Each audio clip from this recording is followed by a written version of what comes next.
ओम शांति। आज 23 तारीख के बाबा के महावाक्य हैं। आज बाबा कह रहे हैं, तुम बच्चे अगर देही अभिमानी बन जाओ तो सारी बीमारियों से मुक्ति पा लोगे और डबल सिरताज विश्व के मालिक बन जाओगे। फिर आज बाबा कह रहे, जब क्लास में बैठते हो, ज्ञान सुनते हो, बाप के सन्मुख सुनते हो, तो उस समय तुम्हें ज्ञान की डांस करनी है। खुशी खुशी से ज्ञान को सुनते हुए, समाते हुए, और ये थॉट लाना है कि स्वयं भगवान हमें ये ज्ञान रतन दे रहे हैं, तो खुशी खुशी ज्ञान को सुनना है और चेहरा खिला हुआ हो। तो जब हम ज्ञान डांस करते हुए ज्ञान को सुनेंगे, बाबा के सन्मुख बैठेंगे, तो उसका आनंद हम भी लेंगे और बाबा को भी अच्छा लगेगा। बाबा कहते जैसे बच्चे बैठे होते हैं वैसे ही फिर ज्ञान के रतन भी उनके लिए निकलते जाते हैं। ज्ञान सुनाने वाला भी वैसा ही अंदर से ज्ञान सुनाता जाता है। ये बाबा कह रहे, क्लास में बैठ के कभी उबासी नहीं लेनी, सुस्ती नहीं फैलानी है। तो इस बात का अटेंशन रखना है, क्योंकि सुनने की भी कला है। तो जितना उमंग उत्साह से ज्ञान सुनते हैं तो उतना ही ज्ञान सुनने में आनंद आता जाता है। अब बाबा कह रहे हैं कि जैसे अभी गीत भी सुना कि दूर देश का रहने वाला आया देश पर आया, तो शिव बाबा हमारे लिए आया है इस देश में, पराए देश में, अपना देश छोड़ करके। तो हमारे ऊपर कितनी कुर्बानी की है बाप ने, तो हम बच्चों को भी इसका पूरा फ़ायदा उठाना चाहिए। कभी भी अलबेलेपन में नहीं आना है। अलबेलापन बहुत नुकसान करता है। तो अलर्ट रहना, एक्टिव रहना है, समय को ध्यान में रखते हुए अपना पूरा पुरुषार्थ करना है। तो आज सार है मुरली का, मीठे बच्चे तुम देही अभिमानी बनो तो सब बीमारियां खत्म हो जाएंगी और तुम डबल सिरताज विश्व के मालिक बन जाएंगे। प्रश्न है, बाप के सन्मुख किन बच्चों को बैठना चाहिए? उत्तर है, जिन्हें ज्ञान डांस करना आता है। ज्ञान डांस करने वाले बच्चे जब बाप के सन्मुख होते हैं तो बाबा की मुरली भी ऐसी ही चलती है। अगर कोई सामने बैठ इधर उधर देखते तो बाबा समझते हैं यह बच्चा कुछ भी समझता नहीं है। बाबा ब्राह्मणियों को भी कहेंगे, तुमने यह किसको लाया है, जो बाप के सामने भी उबासी देते हैं। बच्चों को तो ऐसा बाप मिला है जो खुशी में डांस करनी चाहिए। गीत है, दूर देश का रहने वाला आया देश पर आए। ओम शांति। मीठे मीठे बच्चों ने गीत सुना। रूहानी बच्चे समझते हैं, रूहानी बाबा जिसको हम याद करते आए हैं, दुख हरता सुख करता, वह तुम मात पिता हम बालक तेरे, फिर से आकर हमको सुख घनेरे दो। हम दुखी हैं, यह सारी दुनिया दुखी है, क्योंकि यह है कलयुगी पुरानी दुनिया अथवा पुराने घर में इतना सुख नहीं हो सकता जितना नई दुनिया नए घर में होता है। तुम बच्चे समझते हो, हम विश्व के मालिक आदि सनातन देवी देवता थे। हमने 84 जन्म लिए हैं। बाप कहते हैं, बच्चों तुम अपने जन्मों को नहीं जानते हो कि कितने जन्म पार्ट बजाया है। मनुष्य समझते हैं 84 लाख पुनर्जन्म। एक एक पुनर्जन्म कितने वर्ष का होता है? 84 लाख के हिसाब से तो सृष्टि चक्र बहुत बड़ा हो जाए। तुम बच्चे जानते हो, हम आत्माओं का बाप हमको पढ़ाने आए हैं। हम भी दूर देश के रहने वाले हैं, हम कोई यहाँ के रहने वाले नहीं हैं। यहाँ हम आए हैं पार्ट बजाने। बाप को भी हम परम धाम में याद करते हैं। अभी इस पराये देश में आए हैं। शिव को बाबा कहेंगे, रावण को बाबा नहीं कहेंगे। भगवान को बाबा कहेंगे। बाप की महिमा अलग है। 5 विकारों की कोई महिमा करेंगे क्या? देह अभिमान तो बहुत बड़ी बीमारी है। हम देही अभिमानी बनेंगे तो कोई बीमारी नहीं रहेगी और हम विश्व के मालिक बन जाएंगे। यह बातें तुम्हारी बुद्धि में हैं, तुम जानते हो। शिव बाबा हम आत्माओं को पढ़ाते हैं। जो भी और इतने सत्संग आदि हैं, कहाँ भी ऐसे नहीं समझेंगे कि हमको बाबा आकर राजयोग सिखाएंगे, राजाई के लिए पढ़ाएंगे। राजा बनाने वाला तो राजा चाहिए। सर्जन पढ़ाकर आप समान सर्जन बनाएंगे। अच्छा, डबल सिरताज बनाने वाला कहाँ से आएगा जो हमको डबल सिरताज बनाए? तो इसलिए मनुष्यों ने फिर डबल सिरताज कृष्ण को रख दिया। परंतु कृष्ण कैसे पढ़ाएंगे? जरूर बाप संगम पर ही आए होंगे, आकर राजाई स्थापन की होगी। बाप कैसे आते हैं यह तुम्हारे सिवाय और कोई की भी बुद्धि में नहीं होगा। दूर देश से बाप आकर हमको पढ़ाते हैं और राजयोग सिखाते हैं। बाप कहते हैं, मुझे कोई लाइट व रतन जड़ित ताज है नहीं, वह कभी राजाई पाते नहीं, डबल सिरताज बनते नहीं, औरों को बनाते हैं। बाप कहते हैं, हम अगर राजा बनता तो फिर रंक भी बनना पड़ता।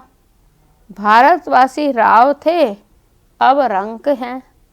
तुम भी डबल सिरताज बनते हो तो तुमको बनाने वाला भी डबल सिरताज होना चाहिए, जो फिर तुम्हारा योग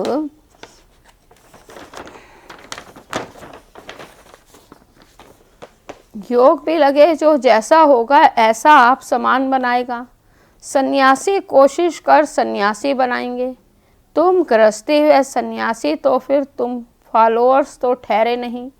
कहते हैं फलाना शिवानंद का फॉलोअर है, परंतु वह सन्यासी माथा मुड़ाने वाले हैं, तुम तो फॉलो करते नहीं, तो तुम फिर फॉलोअर क्यों कहते हो? फॉलोअर तो वह हैं जो झट कपड़ा उतार कफनी पहन लें। तुम तो गृहस्थ में विकारों आदि में रहते हो, फिर शिवानंद का फॉलोअर्स कैसे कहलाते हो? गुरु का तो काम है सदगति करना।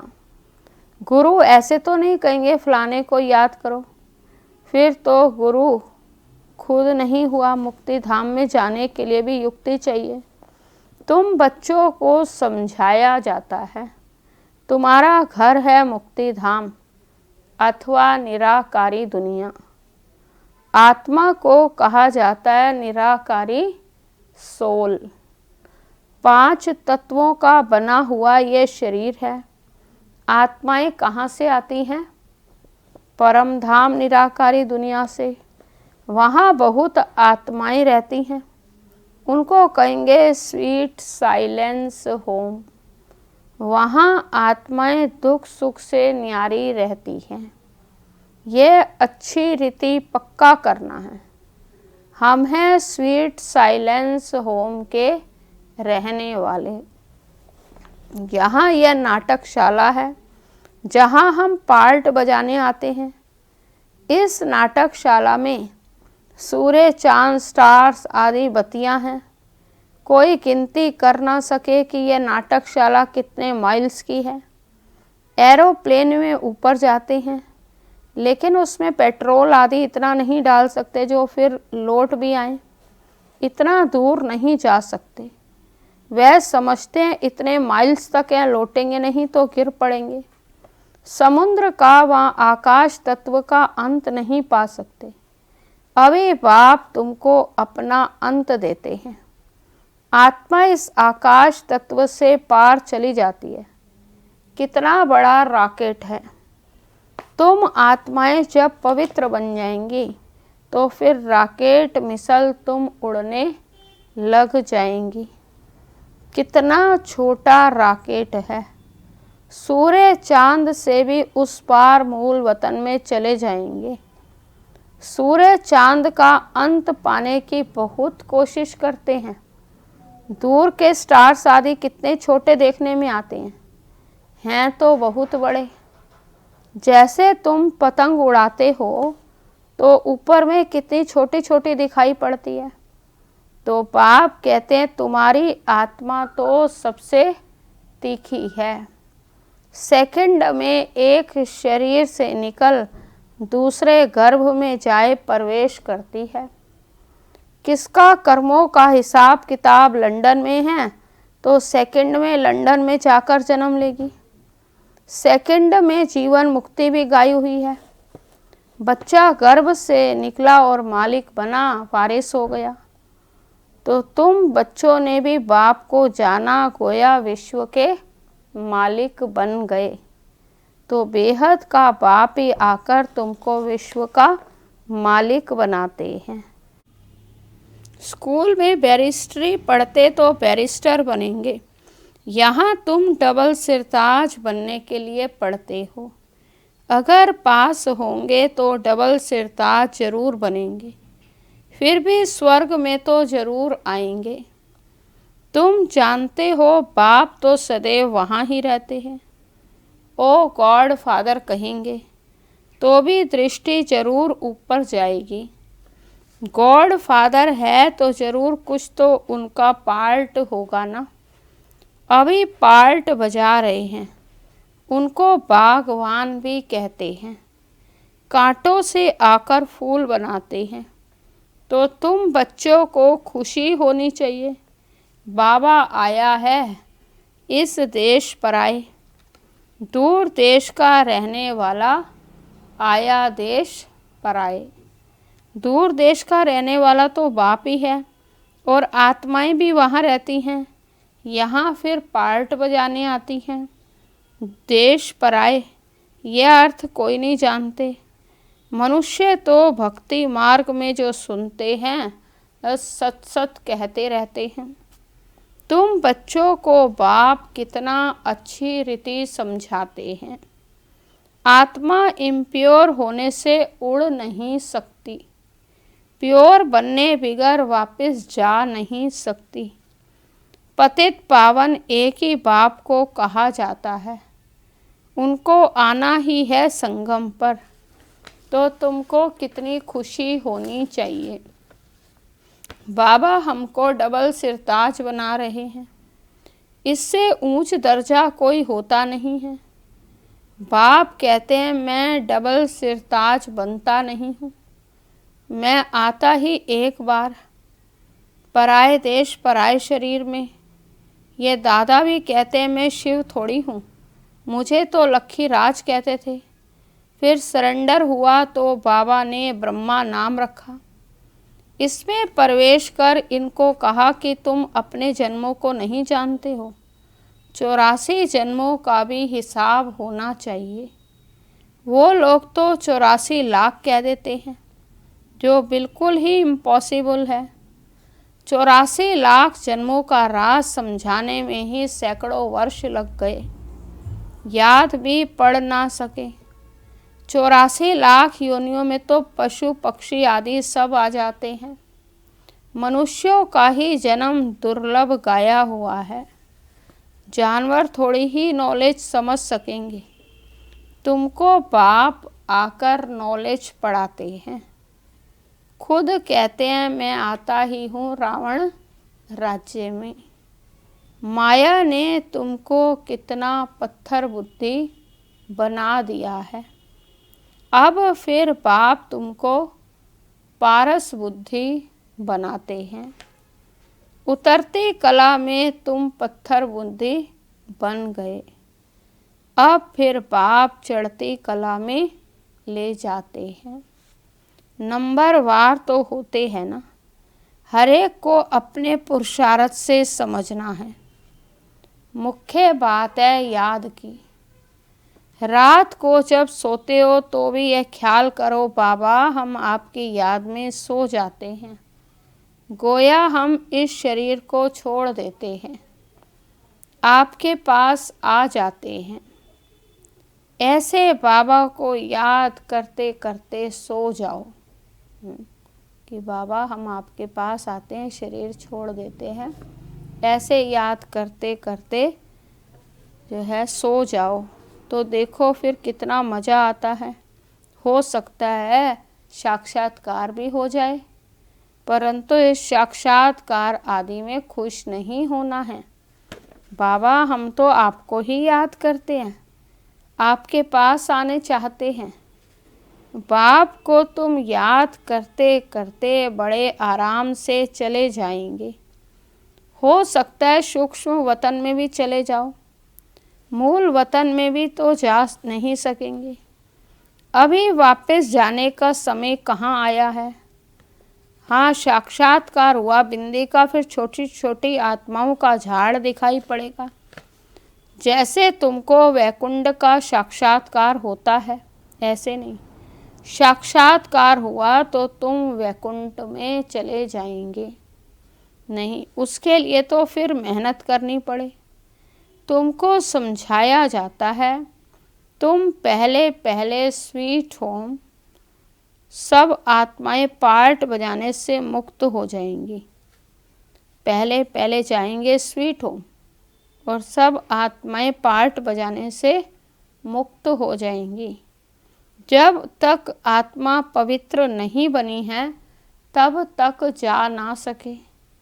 बाकी साक्षात्कार से मिलता कुछ भी नहीं है। मीरा को साक्षात्कार हुआ, वैकुंठ में चली गई।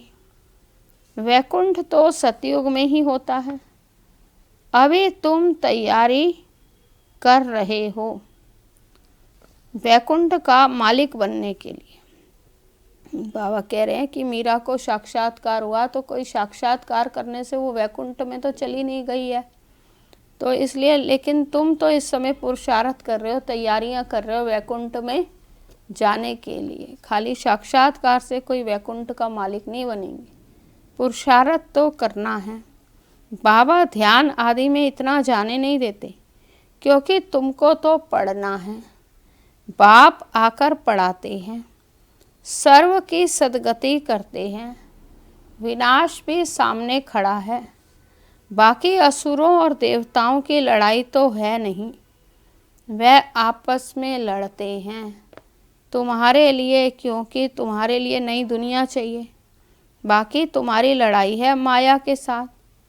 तुम बहुत नामी ग्रामी वॉरियर्स हो, परंतु कोई जानते नहीं कि देवियां इतनी क्यों गाई जाती हैं।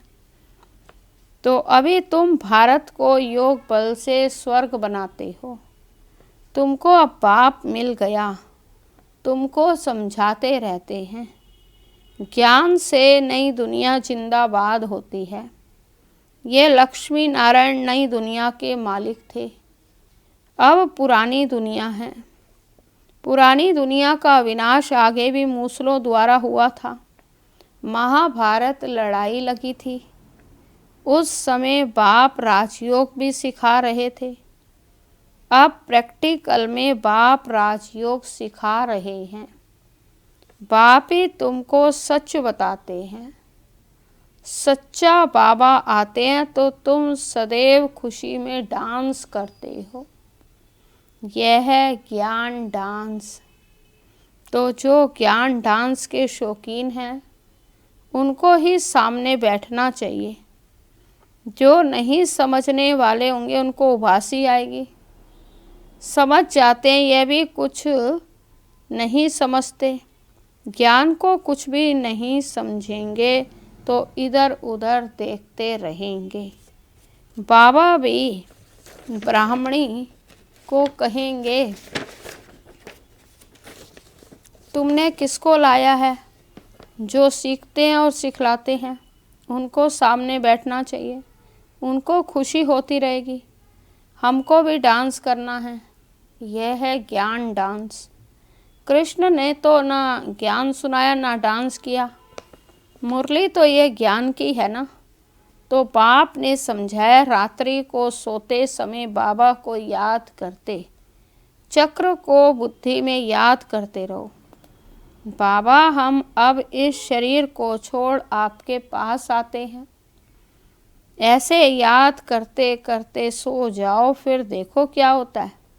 आगे कब्रिस्तान बनाते थे, फिर कोई शांत में चले जाते थे, कोई रास करने लगते थे। जो बाप को जानते ही नहीं तो वह याद कैसे कर सकेंगे। मनुष्य मात्र बाप को जानते ही नहीं तो बाप को याद कैसे करें। तब बाप कहते हैं, मैं जो हूँ जैसा हूँ मुझे कोई भी नहीं जानते हैं। अभी तुमको कितनी समझ आई है। तुम हो गुप्त वॉरियर्स। वॉरियर्स नाम सुनकर देवियों को फिर तलवार बाण आदि दे दिए। तुम वॉरियर्स हो योग बल के। योग बल से तुम विश्व के मालिक बनते हो। बाहुबल से भल कोई कितनी भी कोशिश करे परंतु जीत पा नहीं सकते। भारत का योग मशहूर है, यह बाप ही आकर सिखलाते हैं। यह भी किसको पता नहीं है। उठते बैठते बाप को याद करते रहो। कहते हैं योग नहीं लगता, तो बाबा कहते हैं बच्चे योग अक्षर ही उड़ा दो। बच्चे तो बाप को याद करते हैं। जब कहते हैं याद करना है कि एक बच्चा जैसे बाप को याद करता है तो सरल हो जाता है। योग लगाना किसी को समझ ही नहीं आता, मुश्किल लगता है कि हमारा योग नहीं लगता। तो बाबा कहते हैं तो है ही सहज योग। बस प्यार से बाबा को याद करते जाओ, हर कर्म में योग को शामिल कर दो। तो शिव बाबा कहते हैं मामेकम याद करो, मैं ही सर्वशक्तिवान हूँ। मुझे याद करने से तुम सतो प्रधान बन जाएंगे। जब सतो प्रधान बन जाएंगे तब फिर आत्माओं की बारात निकलेगी, जैसे मक्खियों की बारात होती है। यह है शिव बाबा की बारात। शिव बाबा के पिछाड़ी सब आत्माएं मच्छरों सदृश्य भागेंगी, तो वो होगी आत्माओं की बारात। लेकिन वो कब निकलेगी? जब सतो प्रधान बन जाएंगे। बाकी शरीर सब खत्म हो जाएंगे। अच्छा मीठे मीठे सिकी लदे बच्चों प्रति मात पिता बाप दादा का याद प्यार और गुड मॉर्निंग। रूहानी बाप की रूहानी बच्चों को नमस्ते। रूहानी बच्चों की रूहानी बाप को नमस्ते नमस्ते। धारणा के लिए मुख्य सार है। पहला पॉइंट है, रात को सोने से पहले बाबा से मीठी मीठी बातें करनी है। बाबा हम इस शरीर को छोड़कर आपके पास आते हैं, ऐसे याद करके सोना है। याद ही मुख्य है, याद से ही पारस बुद्धि बनेंगे। दूसरा पॉइंट है, 5 विकारों की बीमारी से बचने के लिए देही अभिमानी रहने का पुरुषार्थ करना है, अथाह खुशी में रहना है, ज्ञान डांस करना है, क्लास में सुस्ती नहीं फैलाना है। वरदान है, त्रिकालदर्शी स्टेज द्वारा व्यर्थ का खाता समाप्त करने वाले सदा सफलता मूर्त भव। त्रिकालदर्शी स्टेज द्वारा व्यर्थ का खाता समाप्त करने वाले सदा सफलता मूर्त भव। विस्तार है, त्रिकालदर्शी स्टेज पर स्थित होना अर्थात हर संकल्प बोल व कर्म करने के पहले चेक करना कि ये व्यर्थ है या समर्थ है। व्यर्थ 1 सेकंड में पद्मों का नुकसान करता है और समर्थ 1 सेकंड में पद्मों की कमाई करता है। सेकंड का व्यर्थ भी कमाई में बहुत घाटा डाल देता है, जिससे की हुई कमाई भी छिप जाती है। इसलिए एक कालदर्शी कर्म करने की बजाय त्रिकालदर्शी स्थिति पर स्थित होकर करो तो व्यर्थ समाप्त हो जाएगा और सदा सफलता मुहूर्त बन जाएंगे। स्लोगन है, मान शान और साधनों का त्याग ही महान त्याग है। मान शान और साधनों का त्याग ही महान त्याग है। ओम शांति।